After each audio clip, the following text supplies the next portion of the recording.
HAMISH Rutherford last updated 1725, September 29, 2017. The High Court at Auckland. An Auckland company which failed abysmally to comply with anti-money laundering legislation has been ordered to pay penalties of more than $5 million. The Department of Internal Affairs DIA took action against Ping Finance and its sole director Xiaopeng Xiao to the High Court, alleging the company failed to take steps required in 1588 transactions involving more than $100 million in 2014. Neither the company nor Xiao contested the proceeding.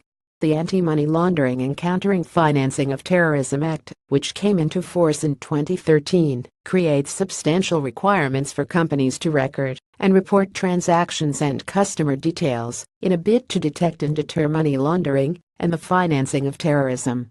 Read more. Anti-money laundering law extension balances cost to businesses.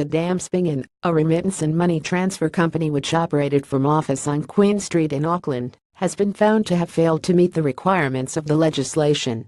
What I regard as serious, systemic deficiencies in complying with a multiplicity of obligations under the Act resulted in widespread contraventions across several key areas which were not isolated or infrequent, Justice Christopher Toogood wrote in his judgment. Justice Toogood said Xiao, a Chinese-born New Zealand citizen, had misled DIA in its investigation and demonstrated a complete disregard of the requirements.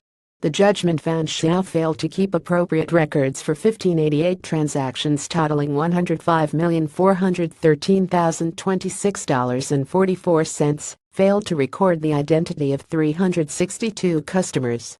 Justice Toogood said the transactions raised by DIA showed signs of suspicious activity, including unnecessary multiple transactions used to pay or receive funds in a single day, very large transactions and significant cash deposits.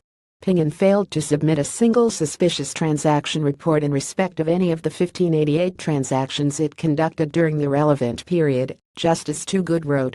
It is not difficult to infer that the company's non-compliance amounted to a calculated and contemptuous disregard for the legislation's requirements, and that non-compliance was a cultural norm within the business.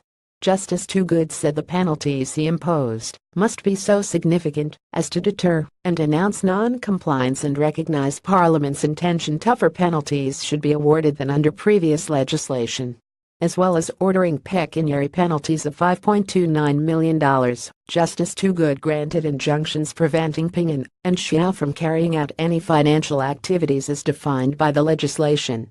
When it announced it had taken the action, DIA said it was not alleging that Ping was involved in money laundering or the financing of terrorism, but failed to meet the legislative requirements. Stuff.